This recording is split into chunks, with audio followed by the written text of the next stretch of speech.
Esta tarde un tanto extraña, al IAC Pablo Serrano, después de un año de trabajo, más de un año de trabajo, pero en este caso desde la inauguración de la exposición Aragón y las Artes 1939-1957.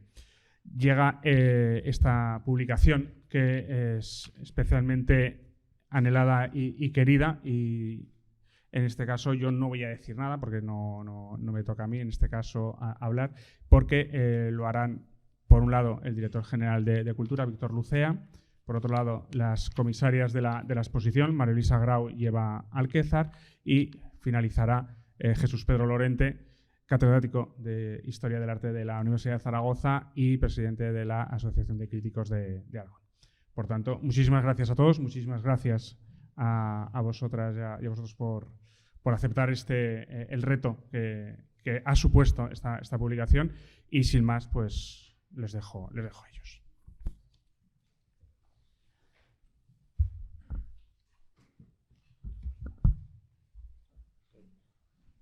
Gracias, Julio. Muchas gracias, Julio. Bienvenidos a este Museo Pablo Serrano en un momento muy especial. Mi papel en esta tarde es evidentemente mostrar mi satisfacción como director general por llegar a este momento que acompaña a la inauguración de la exposición Aragón y las Artes, la primera fase de la exposición, que quiero recordar que fue hace ya como un año ya, pasa muy rápido.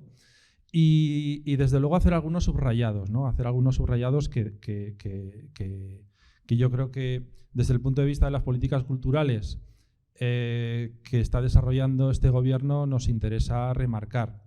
Desde luego que el primer elemento que me parece muy importante destacar es la magnitud del proyecto que a través de la exposición y de esta monografía se presenta ante la sociedad zaragozana y aragonesa. Estamos, yo creo, ante un proyecto que sobrepasa la dimensión de la legislatura. Estamos ante un proyecto que prácticamente podemos denominar casi de periodo democrático, el de mostrar la historia del arte contemporáneo y de sus manifestaciones a la ciudadanía. Es decir, existía una idea que era la de salir del Museo de Zaragoza, cuya colección permanente termina en 1939, y poder venir a este Museo Pablo Serrano para poder aprender, para poder disfrutar y para poder acercarse al arte contemporáneo a partir de 1939. Hoy es posible. Por eso me refiero a la dimensión de este acto de presentación del libro y sobre todo a la dimensión de la exposición inaugurada, como digo, hace ya un año. Está muy incardinado este proyecto cultural en la propia misión del IAC, cuya misión, digamos, que reza de la siguiente manera.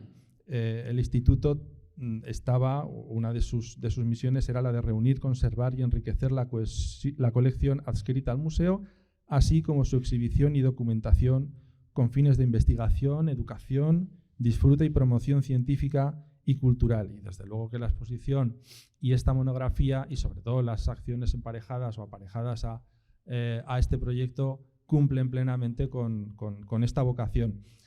Hay otro subrayado que me parece muy importante que debo realizar, y es el de la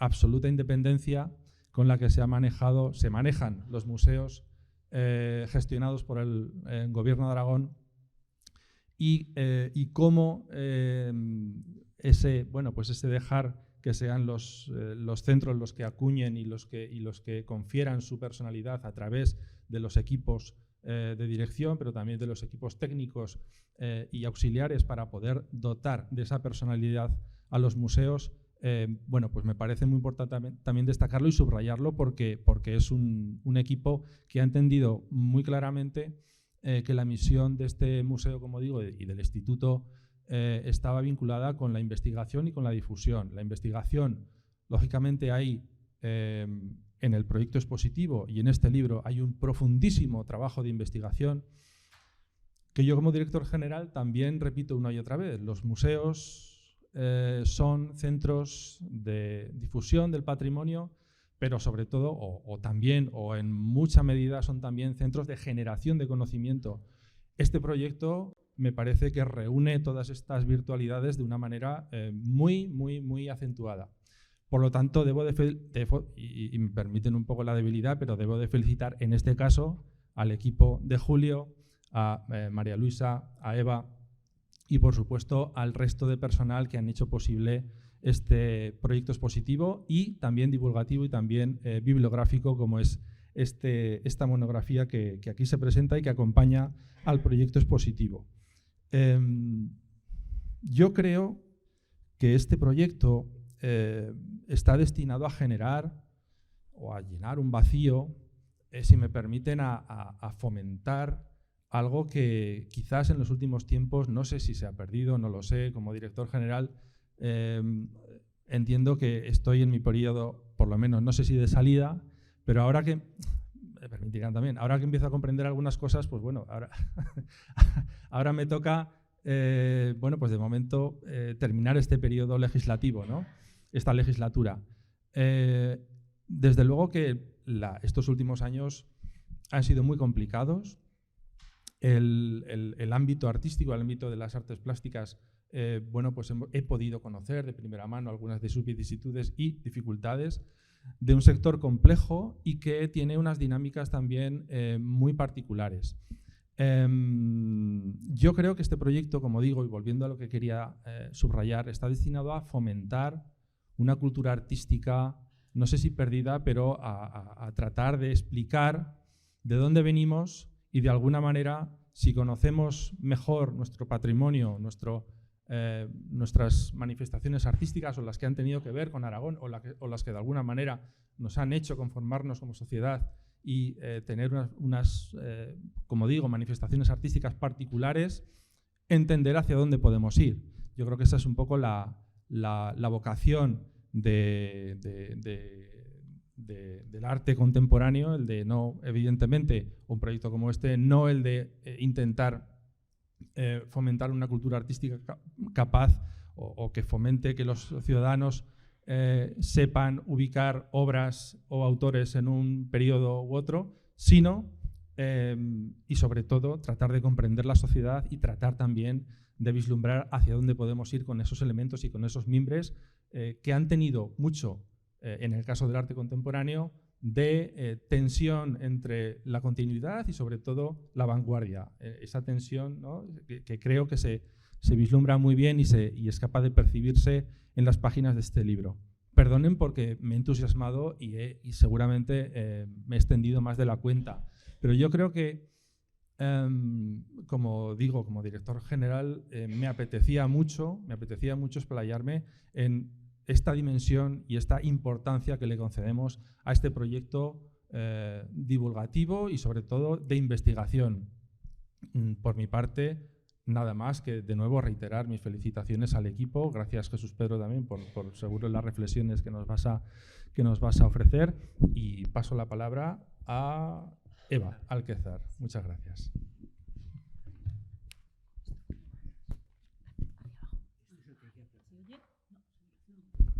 ¿Se oye? Sí. Bueno, buenas tardes. Bueno, esta publicación que hoy presentamos, pues como bueno, ha estado comentando el director general, está estrechamente vinculada a la exposición Aragón y las Artes 1939-1957, que podemos ver aquí en la planta tercera y cuarta del IAC Pablo Serrano, que ha sido comisariada por mi compañera María Luisa Grau y yo misma, y que con esta publicación pretendemos completar un relato que es el que nosotras hemos querido contar en esta exposición. Un relato sobre el panorama artístico en Aragón después de una guerra y hasta el momento del surgimiento del Grupo El Paso en el año 1957. Un relato que comienza con un país en ruinas, que continúa por una fase de reconstrucción a través de la actividad de la Dirección General de Regiones Devastadas y del Instituto Nacional de Colonización, ¿no?, con la construcción de nuevos núcleos de población y explotación agrícola. Un relato que continúa con la arquitectura de una ciudad en crecimiento, la ciudad de Zaragoza, donde además de arquitectura propagandística, pues también nace una nueva arquitectura del ocio, una nueva arquitectura de servicios, de viviendas. Un relato que continúa por el mundo de las artes plásticas que se crean en estos años y que promocionan tanto instituciones como galerías privadas, entre ellas, por ejemplo, la Galería Libros, especialmente destacada, y unas creaciones que, como decía el director general, pues tienen una tensión entre lo académico, lo tradicional y episodios de ruptura. Episodios de ruptura que hemos querido marcar en esta exposición, pues como puede ser el surgimiento de la abstracción a partir de la actividad del Grupo Pórtico o el resurgimiento del surrealismo después de la guerra, pues a través de figuras de la talla de Saura, Alfonso Buñuel, García Brines. También el relato continúa por la participación de Aragón en algunos eventos importantísimos de este momento, como las Bienales Hispanoamericanas de Arte, que en los años 50 promociona al régimen como una tímida renovación de las artes desde una perspectiva de política internacional, ¿no?, de proyección internacional. Y también, bueno, pues toda la exposición pues nos muestra aportaciones de ilustradores como Guillermo, como Bayo Marín, fotógrafos como Coine, como Halcón, o cineastas como Florian Rey, Luis Buñuel, o iniciativas de personajes importantísimos como fueron Serali Casas, José Alcrudo, Federico Torralba, que propiciaron cambios muy significativos en el panorama artístico local, ¿no?, y algunas de las aportaciones que Aragón ha hecho a la historia del arte en general, más importantes. Entonces, todo este relato hemos querido que se complete con las aportaciones de 12 importantes especialistas que han investigado y trabajado ya desde hace tiempo en estos temas y con los que hemos querido construir una visión lo más poliédrica posible de todo este periodo. Entonces ellos, desde sus particulares perspectivas, han abordado todos estos temas que he citado y algunos otros. Y bueno, con todo ello hemos construido esta publicación en la que además ha tenido una participación muy importante el estudio 12 Caracteres, que ha hecho un trabajo elegante, cuidadoso, excelente, como suelen hacer ellos, y también bueno, la impresión realizada por Hino, que también ha sido impecable su labor. Hemos tenido ayuda de muchas entidades que nos han prestado sus fotografías, toda la información que les hemos solicitado. Bueno, a todos ellos queremos agradecer, ¿no?, su participación. Entonces, ahora vamos a pasar a explicar un poquito los contenidos del libro para la aportación de cada uno de los autores. Continúo. ¿Se oye bien? Sí.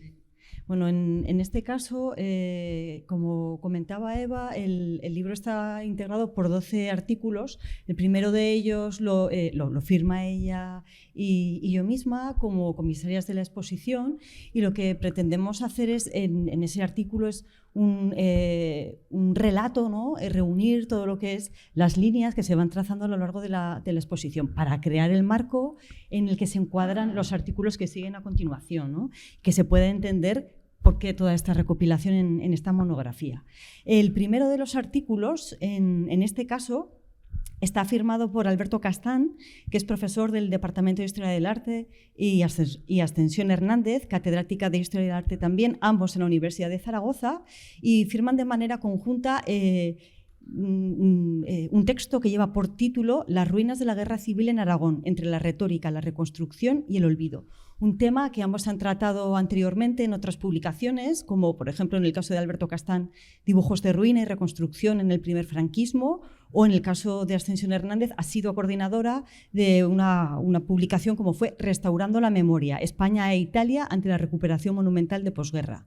En este caso, su artículo da una doble visión de la idea de la ruina. Por un lado, en el caso de Alberto Castán, él aborda este tema, este asunto, desde el punto de vista de las artes plásticas, como un elemento iconográfico que fue muy habitual en los primeros años durante la Guerra Civil y también en los primeros años de la posguerra, como un elemento de exaltación, ¿no?, de determinados valores y de emociones, y lo hace a través de toda una serie de autores en los que algunos ha profundizado y aporta nueva información, como es el caso de Ángel Novella o Vicente García, además de Francisco de Cidón y de Josep Rocarol, a los que ya había dedicado investigaciones previas.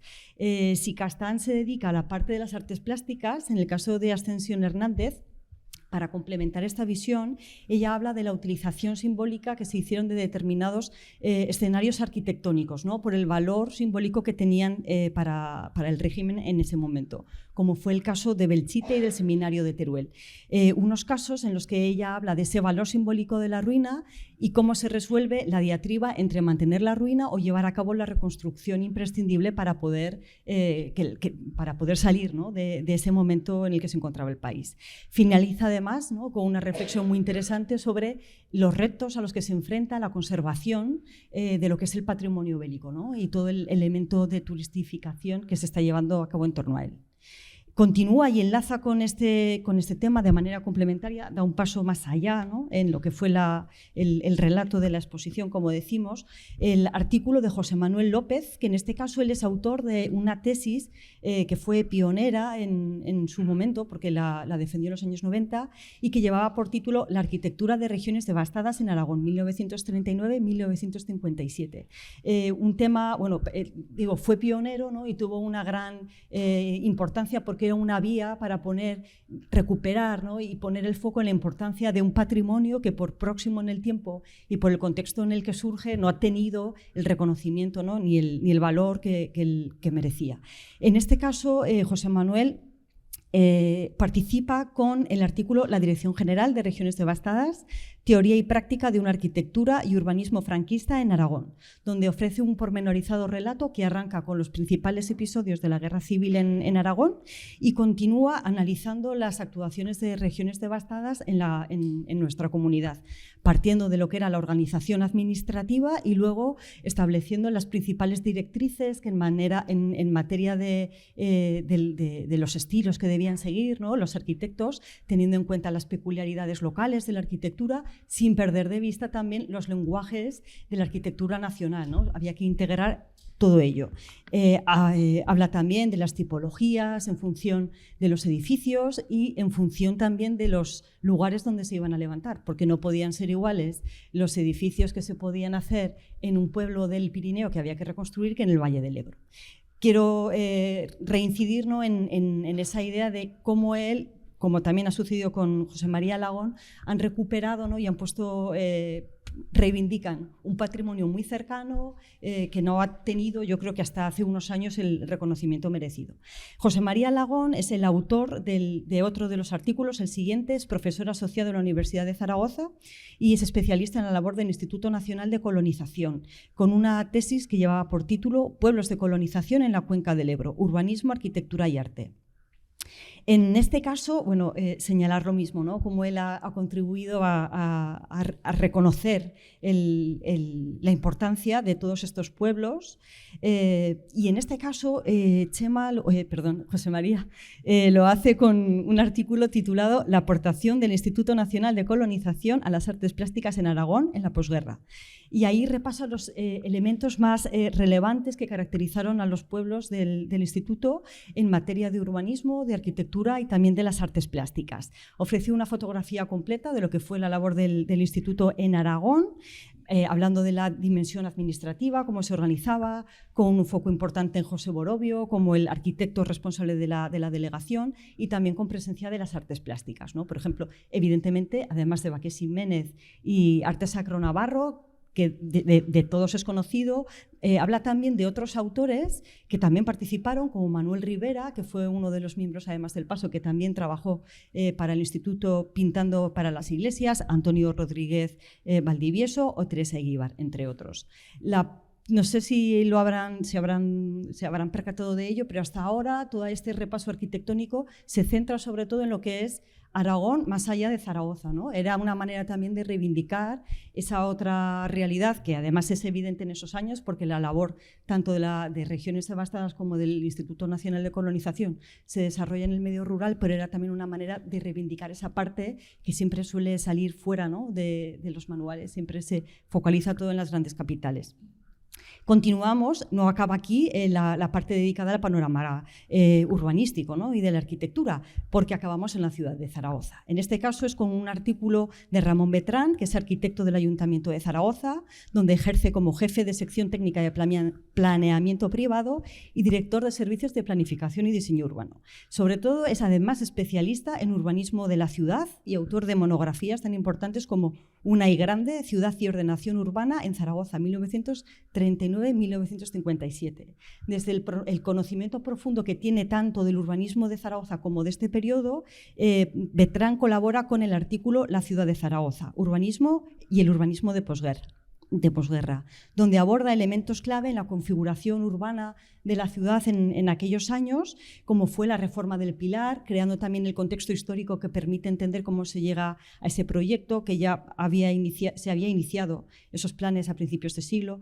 Habla también del plan de reforma interior, afectando sobre todo al casco histórico, o el anteproyecto y el Plan General de Ordenación Urbana que quería organizar el crecimiento de la ciudad, ¿no? que anunciaba toda esa población que iba a llegar, ¿no? en esos años y que iba a crecer. Así como la política de vivienda, con sus luces y con sus sombras, que se desarrolla en esos años en la ciudad a través de la construcción de diferentes grupos de vivienda en los barrios de Zaragoza.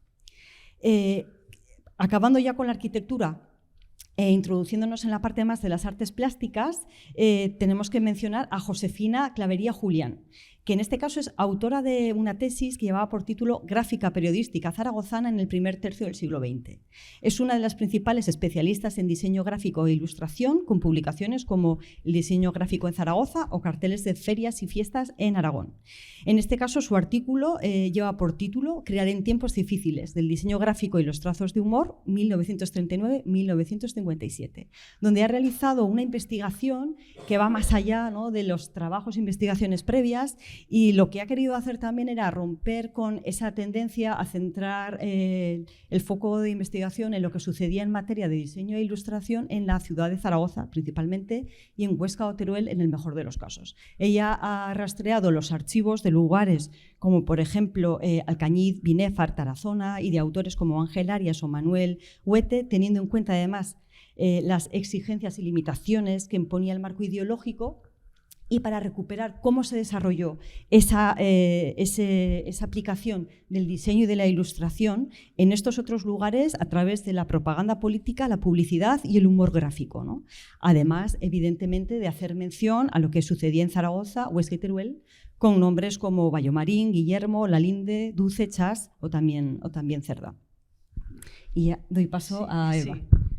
Bueno, el siguiente artículo de la monografía ha sido escrito por Isabel Sepúlveda Sauras, que es doctora en Historia del Arte por la Universidad de Zaragoza, profesora titular de enseñanza media, y cuya tesis doctoral versó sobre el tema Tradición y modernidad, arte en Zaragoza en la década de los años 50. Por este motivo le hemos invitado a hacer un artículo que ha titulado El panorama artístico en Zaragoza a mediados del siglo XX, en el que habla de un ambiente de penumbra en años de posguerra, y en ese ambiente de penumbra Isabel ilustra algunos destellos de renovación artística, como puede ser la actividad de promoción llevada a cabo por la institución Fernando el Católico, de la mano de Federico Torralba, o algunos espacios expositivos de iniciativa privada que surgen en Zaragoza en la posguerra, con especial atención al caso de la Sala Libros, que abre en 1940 Tomás Heral y Casas y que desde el año 45 es regentada por Víctor Bailo hasta el año 75. También muestra Isabel las sombras, como el peso del academicismo, la repulsa generalizada al arte de vanguardia en este periodo, la desoladora situación de la escultura, por ejemplo, de los escultores, o los escasos escenarios que había en la ciudad para la formación artística. El siguiente artículo, que es firmado por Manolo García Guatas, catedrático emérito de la Universidad de Zaragoza, cuya tesis doctoral versó sobre la figura de Marín Bagüés y que, bueno, entre otros muchos proyectos de investigación, ha formado parte del titulado El arte en España e Italia del noucentisme al ritorno all'ordine, 1900-1945, el Mediterráneo como fuente de inspiración. Entonces, a partir de este tema de investigación, él ha escrito un bonito artículo titulado Auras de Italia en Zaragoza, en el que plantea un novedoso recorrido por las numerosas influencias italianas en la cultura y el arte zaragozanos de posguerra, tanto por el afán político de impulsar una orientación clásico-mediterránea al arte español, como por influjos importados por artistas aragoneses que se venían formando en Italia desde hacía tiempo, artistas como Marín Bagüés, José Bueno o Luis Verdejo, y luego otros artistas que van introduciendo poco a poco corrientes contemporáneas de pintura italiana en Zaragoza, como de las que pueden ser testimonio, por ejemplo, pues los murales que López Villaseñor pinta en la Diputación Provincial de Zaragoza, o los que Andrés Conejo pinta en el Nuevo Cine Palafox, o pintura de paisajistas como José Beulas, por ejemplo. El siguiente artículo ha sido escrito por Chus Tudelilla Laguardia, doctora en Historia del Arte, comisaria, galerista, y que escribió una tesis doctoral sobre la figura de Matías Guerid y su participación en la vanguardia de posguerra en España, y es autora de numerosísimos estudios sobre este periodo, ¿no? Ella nos ha trazado un intenso e interesante relato que parte de la brusca ruptura que supuso para toda una generación el estallido de la Guerra Civil, la muerte española, que decía Serali Casas, y que condujo a muchos artistas a la desaparición y a otros al exilio, con figuras como Honorio García Condoy o Eleuterio Blasco Ferrer. El relato se adentra después en lo que la autora denomina Islas Soñadas, que son pequeños espacios de libertad y renovación que van surgiendo en Esterial, como fue la apertura de la Sala Libros, de la que también nos había hablado Isabel Sepúlveda, o el impulso de José Alcrudo, que desde Pórtico, perdón, que me he perdido, pues impulsó nuevas inquietudes artísticas de artistas jóvenes que en unos meses empezaron a recorrer las salas de Zaragoza, Madrid, Bilbao, Santander e introdujeron la abstracción en un salón oficial. Estoy hablando del grupo Pórtico, que además será referente para otros artistas que vendrán después, como el joven Antonio Saura, que presenta su primera exposición en libros en el año 1950, por entonces embarcado en el surrealismo. Y, bueno, y otros artistas que van apareciendo en el panorama zaragozano del momento, como puede ser zaragozano y español, como la figura de Pablo Serrano, que regresa en 1955 a España desde Uruguay y que se involucrará después en la creación del grupo El Paso, ¿no? Con una intención de vigorizar el arte español, y bueno, que ya será objeto de la siguiente exposición que estamos preparando. Un poco también abundando en el tema de Pórtico, Concha Lomba Serrano, doctora y catedrática de Historia del Arte de la Universidad de Zaragoza, que lleva desde los años 90 orientando sus investigaciones en el mundo del arte contemporáneo aragonés, y que fue, entre otras cosas, comisaria de la gran exposición antológica que se hizo a Grupo Pórtico en el año 93 y 94. Pues ella nos relata la aventura de Pórtico, de la puesta en marcha de un proyecto de renovación artística a partir del impulso de, como decíamos antes, del propietario del kiosco Librería Pórtico, José Alcrudo, y que propició que un grupo de intelectuales y artistas en el año 47 hicieran realidad la exposición Pórtico presenta 9 pintores, que fue un punto de partida para el itinerario que este grupo recorrió por varios escenarios españoles, y que supuso una de las primeras propuestas en España en el campo de la abstracción. Concha Lomba analiza hitos como la decoración del Cine Dorado, el primer Salón Aragonés de Pintura Moderna, con todas las consiguientes polémicas que eso conllevó en los ambientes más conservadores de la ciudad de Zaragoza, y que llevaron por fin al triunfo de la construcción de la pintura en confluencia con algunas corrientes del escenario internacional del momento. Y todo ello ocurre en Zaragoza, Bueno, hasta que las críticas recibidas ponen fin a la aventura de estos jóvenes inquietos artistas pocos años después. Ya saltando del campo de las artes plásticas al ámbito audiovisual, tenemos 2 artículos dedicados al panorama fotográfico y cinematográfico en Aragón en estos momentos. El primero de ellos lo firma Francisco Javier Lázaro Sebastián, que es profesor ayudante doctor del Departamento de Historia del Arte de la Universidad, cuyo campo de investigación se centra tanto en la historia de la fotografía como del cine en España, y que forma parte de un proyecto de investigación llamado Estudio de la Cultura Audiovisual del Tardofranquismo. Y como tal experto le hemos encargado un artículo sobre el panorama de la fotografía aragonesa en la posguerra, que él detalla con mucho rigor, destacando sobre todo pues, la actividad de la Sociedad Fotográfica de Zaragoza, que desde el año 1925 venía celebrando sin interrupción, ni siquiera durante la guerra, los salones internacionales de fotografía. Una sociedad fotográfica que vive su momento de esplendor en los años 50 y en cuya nómina había una gran cantidad de fotógrafos, tanto profesionales como aficionados, y que compartían unos determinados parámetros técnicos todavía muy clásicos en este momento, tardopictorialistas, y que permanecerán casi inamovibles hasta los años 60, cuando ya se produce una renovación, ¿no?, más importante dentro de las técnicas y la estética fotográfica en Aragón.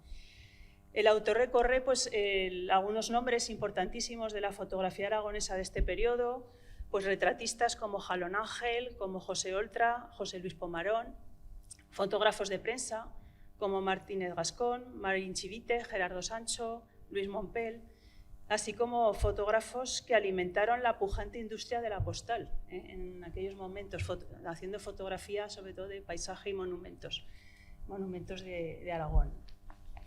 Y en el caso del cine, para concluir el recorrido por estos artículos, tenemos un artículo firmado por Fernando Sanz Ferreruela, Aragón, cuna de cineastas, entre el drama rural y el nuevo cine español. Fernando Sanz Ferreruela es profesor doctor del Departamento de Historia del Arte de la Universidad de Zaragoza, donde defendió una tesis doctoral titulada Catolicismo y cine en España, 1936-1957, precisamente dedicada al periodo, ¿no?, que nos ocupa esta exposición. Fernando se plantea en el artículo, en primer lugar, que hay muchas formas de abordar la especial relación que Aragón ha tenido con el cine en todo el siglo XX y en este periodo que nos ocupa. Entonces él ha elegido una, que es repasar un poco la trayectoria de cineastas nacidos en Aragón, aunque no hayan desarrollado su labor en Aragón siempre, ¿no? En primer lugar, pues se refiere a cineastas de preguerra, como Florian Rey, como Adolf Aznar, que viven en los años 40 la decadencia, ¿no?, de su trabajo en el contexto de una industria que ya no es la industria de los años 30, está absorbida por el nacionalcatolicismo. El drama rural sigue siendo un modelo, un drama rural que ya se había utilizado en los años 30, un modelo en películas de Florian Rey como La Dolores, que se estrena en el año 40, u Orosia, del año 43. Y esta última película, Fernando hace una detallada descripción de todos los valores que representa, porque es una importante excepción a este proceso de decadencia del que hablábamos antes, ¿no? Es una película pues, magnífica del año 43.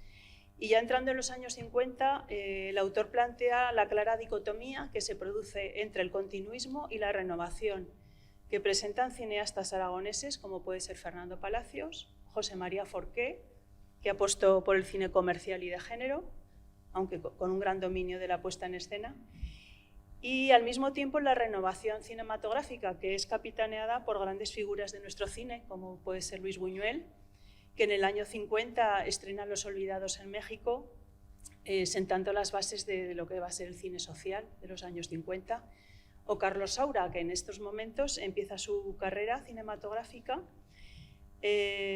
incidiendo sobre todo en estas inquietudes sociales de los años 50, ¿no?, y que va a ser la bisagra con los cineastas que configurarán el nuevo cine español ya en los años 60. Bueno, y este es un poco a grandes rasgos lo que es el contenido de la publicación. Bueno, y ahora, para concluir nuestra parte, luego continuará Jesús Pedro, simplemente a modo de reflexión final, ¿no? En cuanto a la monografía por nuestra parte, como digo, es señalar que es una nómina, ¿no?, muy amplia de autores y de profesionales vinculados con la publicación, y además nombres de peso, ¿no?, muy reconocidos, que para nosotros también es un orgullo que hayan decidido, que hayan querido participar.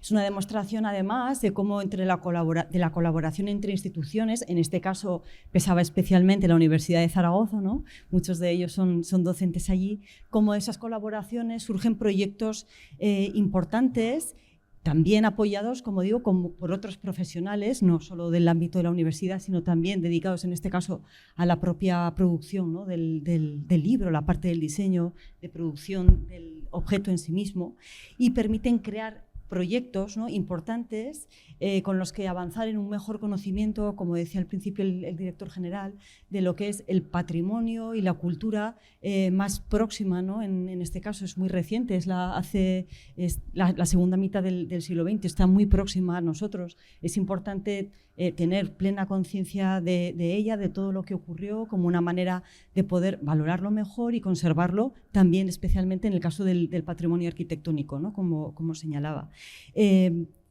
Evidentemente, todos los autores, como hemos ido relatando, contaban con publicaciones y artículos donde desarrollaban estos temas, ¿no? Pero no existía una monografía que reuniera estos diferentes puntos de vista en cuanto a este periodo. Creemos que es una de las principales aportaciones, ¿no?, salvar esta ausencia, y esperamos que esta publicación se convierta en un libro de referencia para todos aquellos que quieran conocer más, ¿no?, sobre este periodo tan complejo y rico en el que el arte y la cultura salieron adelante a pesar de todas las dificultades. Le damos ya paso a Jesús Pedro. Bueno, muchas gracias, buenas tardes. No sé si estoy haciéndolo bien. Así, creo que estaba. ¿Ahora sí? Bueno, pues ante todo, muchas gracias por la invitación a hablar aquí. Menudo compromiso ante verdaderos expertos en el tema. Yo creo que la razón por la que yo estoy aquí es sobre todo mi entusiasmo. El entusiasmo que he mostrado por la exposición y luego por el libro, cuando he tenido ocasión de leerlo. Y que he mostrado, bueno, primero en la reseña de la exposición que publiqué en la revista Acá Digital, en un vídeo junto con otras personas también hablando de la exposición. Me temo que algunas de las cosas que he dicho en esas dos ocasiones anteriores las voy a volver a repetir, pero con otro orden distinto, con otro relato, que es la palabra de moda que todos usamos ahora, diferente, ¿no? Y lo voy a estructurar en tres protagonistas colectivos que quería destacar en la exposición y en el libro subsiguiente. El primero es el arte, o mejor dicho, las artes, como el excelente título muy apropiado de la exposición pone de relieve, porque cuando pensamos en este periodo de la posguerra, pues, y en Aragón, a todos nos viene enseguida Pórtico, ¿no? Y claro, en torno al año 47 y esto, que marcó un hito a nivel nacional, yo diría pues incluso internacional, pero no solamente es esa pintura, ni siquiera es la pintura únicamente, ¿no? Esa pintura estaba complementada por un contexto en el que el surrealismo, pero también los academicismos y otros ismos distintos estaban floreciendo a la vez. Pero también la escultura, aunque le fuera mal, pero estaba desarrollando mal que podía también una trayectoria, y otras artes. Y esto está muy bien, que desde el museo se esté renovando el discurso histórico-artístico. También desde la universidad lo intentamos.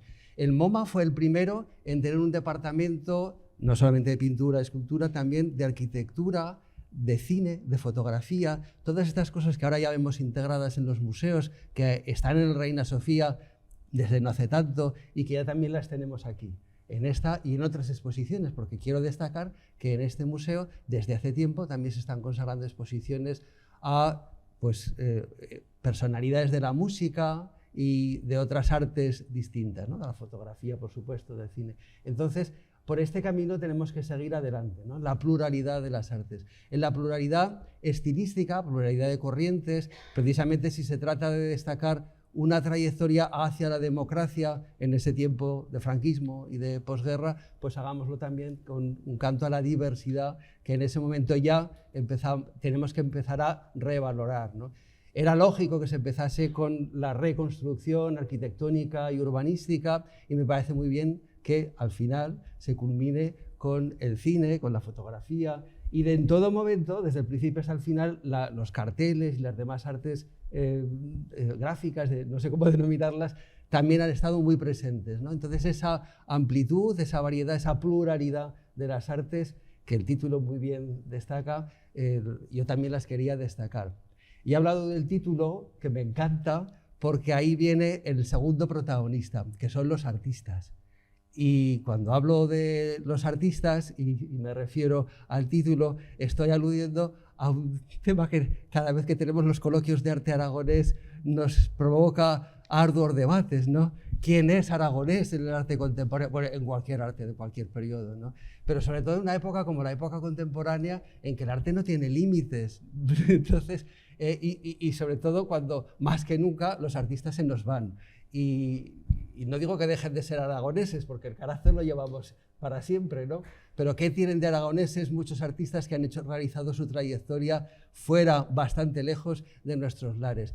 Esto es un eterno debate. O viceversa, ¿no? Que tienen de aragonesas sus obras, bla, bla, bla.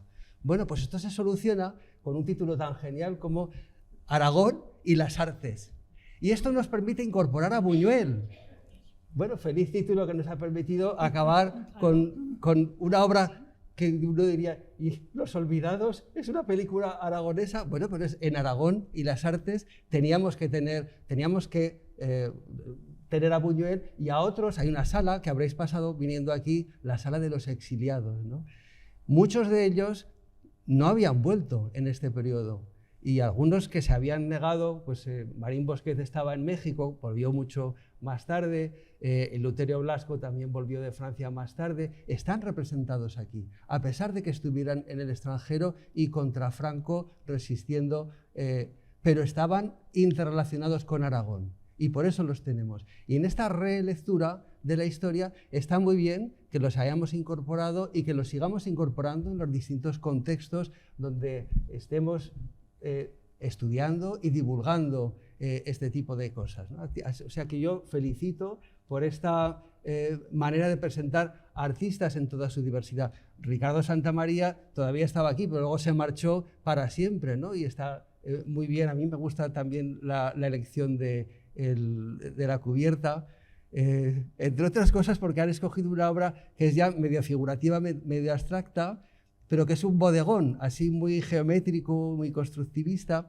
Y yo, que ya soy muy mayor, me acuerdo de Gaya Nuño en el Ars Hispaniae, que decía que el arte de la posguerra era el arte del comercio del extraperlo y que lo que compraban los extraperlistas eran bodegones. Entonces esto, que no se dice para nada en el libro, viene a reafirmar la genialidad de Gaya Nuño cuando en su visión del arte español de la posguerra estaba hablando de cómo a través de estas cosas, pero también a través del paisaje, ¿no? Se fue encauzando una renovación, una modernización que poco a poco fue calando. Y es verdad que con los bodegones comenzó la modernidad, ¿no? Las vanguardias del cubismo es a través de estas cosas como poco a poco fueron calando. O sea que están bien representados y representadas, porque también hay artistas. Y estamos repescando a las mujeres artistas del periodo.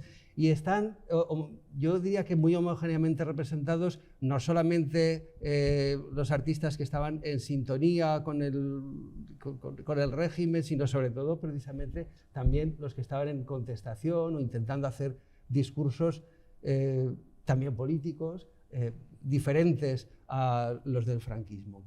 Entonces, esta parte yo creo que es una de las más destacadas de la exposición y del libro. Pero el tercer protagonista colectivo sois vosotros, que estáis aquí muchos presentes, los 12, bueno, más, porque algunos están escritos en tándem, autores de los textos.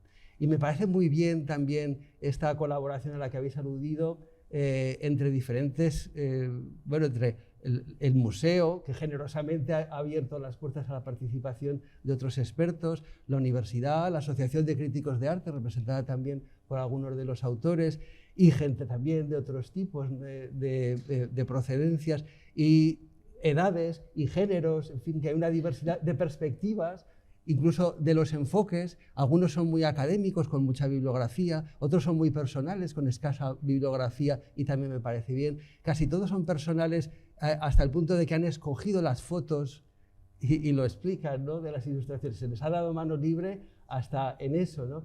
Lo cual habla, antes comentabais de que tienen mano libre los técnicos, pero a su vez están compartiendo ese poder, están haciendo gala de esta democracia en construcción, de esta participación social, también con estas vías de colaboración con diferentes autores de todo tipo, de espectro social, de edades, etcétera, etcétera, ¿no?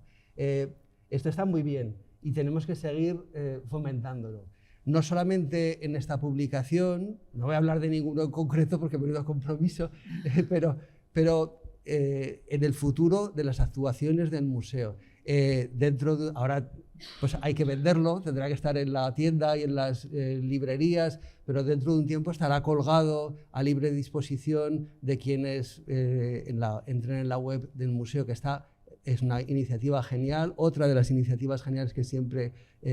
soy un entusiasta de este museo, que siempre yo felicito, ¿no?, que uno pueda, de las publicaciones propias del museo, a través de la web, bajárselas y a lo mejor lo que hay que hacer para algunas ilustraciones que planteen problemas de derechos, pues como se hace en estos casos, ¿no?, se pone en negro y ya está, pero que no sea razón de que todo el libro no se pueda compartir online. Y habría que seguir compartiendo también esta labor, porque a mí me consta que muchos de los autores han participado no solo a la hora de escribir el texto, sino también ayudando en la investigación, sugiriendo obras, etcétera, etcétera, y está muy bien.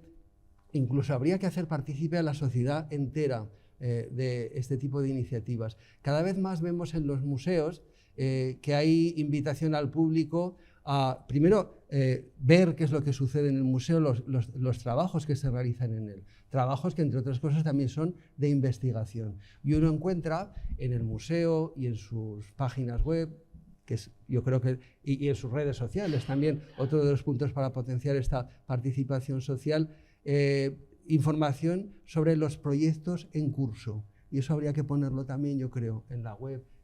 Proyectos en curso en los que se puede invitar a la gente a asomarse a las actividades del museo y ver qué es lo que se está haciendo. Lo digo porque en los siguientes proyectos nos estaremos acercando ya bastante al presente y habrá gente, no solamente los artistas, no solamente los expertos que tienen un especial interés en ese periodo, que tenga documentación, que tenga obras en sus colecciones, o que tenga ganas de contar cualquier anécdota, de compartirlo, ¿no? Entonces, a partir de ahí se puede también enriquecer la siguiente exposición, el siguiente libro, con esta participación de quien quiera ofrecer sus conocimientos y colaborar. O sea que esto es un buen camino que ha de continuar en el futuro. Y, por supuesto, en esta colaboración, en esta participación social, en esta participación pueden contar conmigo, pueden contar, ahora ya hablo también con la universidad, con la Asociación de Críticos. Yo diría que con todos, que aquí como amigos venimos a respaldar este acto para culminar de una manera tan académica una exposición que ha sido rigurosa, que ha tenido muchos méritos y que nos deja ahora a todos con las ganas de cómo será la continuación, ¿no?, cuando se empieza tan bien, y todos estamos deseando ver las siguientes. Ojalá, y con esto ya termino, diciendo otra cosa que también he dicho muchas veces, en un futuro no muy lejano se pueda musealizar esto. Es decir, que una parte, la parte que corresponde a, que son bastantes, las obras del museo, puedan quedar en alguna sala, ya sé que no sobran los espacios, en permanencia. Porque un museo no es solo las exposiciones temporales, es sobre todo la ocasión de que quienes nos visitan encuentren aquí un escaparate de la cultura de Aragón y las artes, que no solamente es el arte aragonés, etcétera, etcétera, y también de ver lo que se hace fuera, ¿no? Entonces el poder, no solo a través de los libros, sino a través de las obras directamente, hacer una revisión sintética en una sala no demasiado grande, cuando se haya acabado esta trilogía de exposiciones que todos tenemos ganas de ver, todos tenemos aún muchas más ganas de verlo en un espacio museal en todos los sentidos del término. Muchas gracias a todos por la atención y a vosotros, a vosotras en especial, por la invitación. No sé si habrá algo más.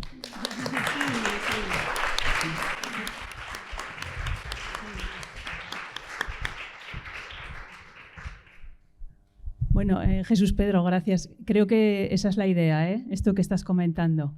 Después de la trilogía, creo que haremos una exposición global con vocación de permanencia. No lo habíamos comentado, Sí. Pero falta mucho. Vamos poquito a poco, que nos da mucho vértigo, ¿no? Mucho vértigo. Sí. Bueno, ¿alguien quiere plantear alguna cuestión? ¿Algún comentario? ¿Alguno? A ver, ¿qué te puedo decir? ¿No creéis que en un momento determinado, cuando las pinturas o los grupos vanguardistas en este país, que con el amor y el todo el país, no era también porque los dirigentes, digamos, culturales o políticos del momento creían que eso les iba a dar una sensación de modernidad al exterior de este país? Hombre, sí. Antes he hecho una pequeña aportación sobre eso. Lo que pasa es que quería ser breve y tampoco he insistido mucho, ¿no? Pero ya desde los años 50 el régimen utiliza la abstracción, o sea, la oficializa, ¿no? Presentándola a certámenes internacionales, no solo las bienales iberoamericanas.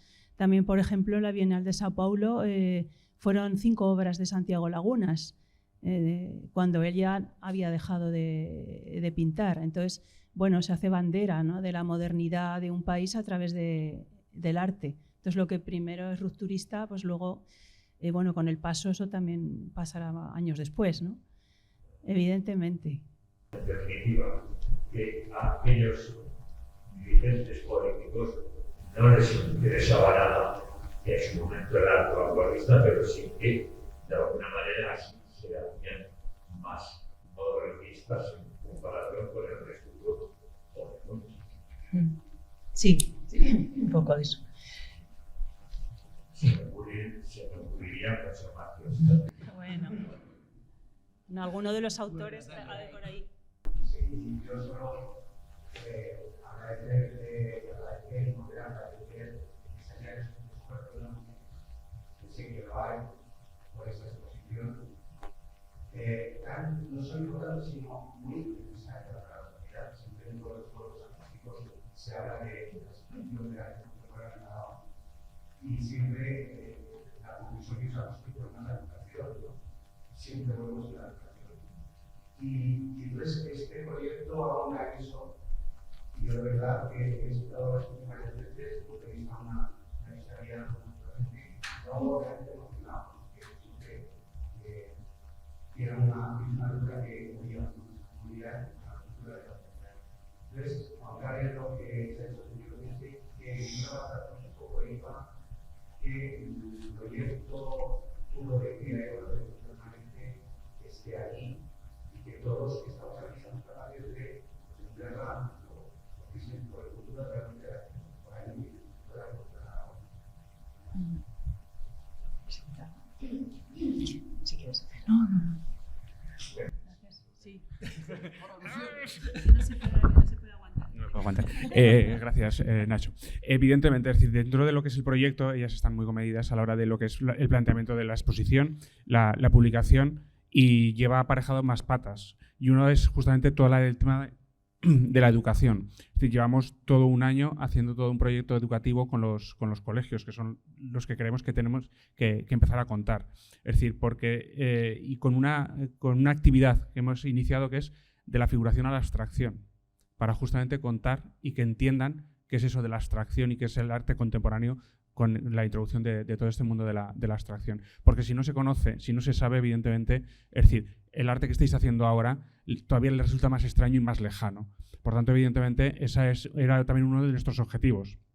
Ya esto no han dicho ellas nada, el director general tampoco lo ha sido muy prudentes, pero la idea es que a partir del año que viene, es decir, pasadas Navidades y demás, empecemos con un ciclo en el cual podamos ir también pudiendo dialogar, comentar y tener presente lo que es la exposición y cada una de esas patas que van surgiendo y que van apareciendo. Por tanto, evidentemente, un proyecto que se ha ido desgranando poquito a poco, es decir, pero que tiene un objetivo que ya se ha planteado desde el principio, es decir, que fuese justamente eso, el dar a conocer y que la ciudadanía, desde todos los niveles, pudiesen acceder a lo que es el arte contemporáneo aragonés, lo que ha supuesto para llegar a comprendernos en la actualidad y proyectarnos hacia el futuro. Suena muy rimbombante y muy así, pero realmente ese era el planteamiento inicial. Es decir, porque además, pues eso, es decir, lo decíamos, es decir, cuando iniciamos este proyecto, desde que se constituyó el IAC como IAC, se pensó no solo de Pablo Serrano, sino también del arte contemporáneo aragonés. Por tanto, era un debe que teníamos y la verdad es que nos emociona oíros que compartís la misma inquietud. Con lo cual, pues también en este caso, gracias por esto. Aragón están los mejores artistas de la imagen. Así es.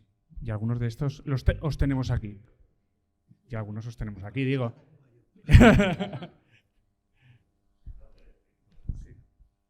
Sí, fuera de bromas, evidentemente sí.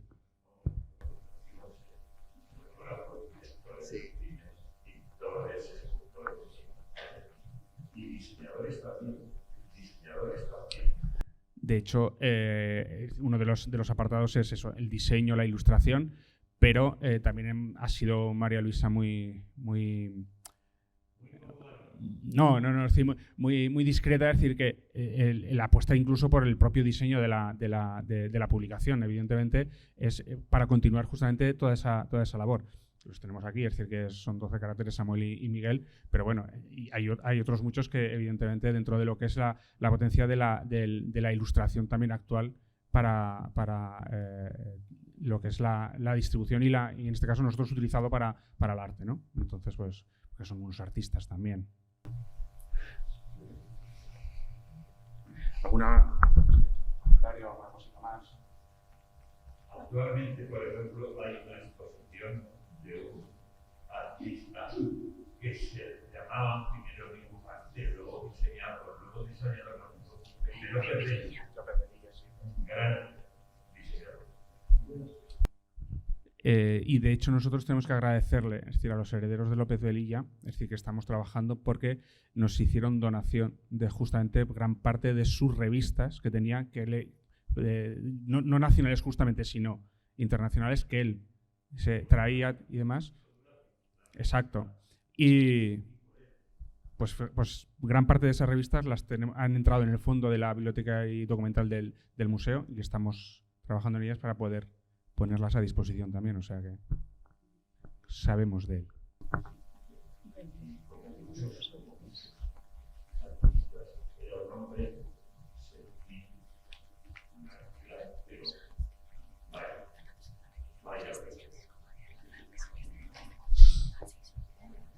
Bueno, pues de nuevo, muchísimas gracias por venir, muchísimas gracias por participar y como decía Jesús Pedro, es decir, ahora ya es de todos la publicación. O sea que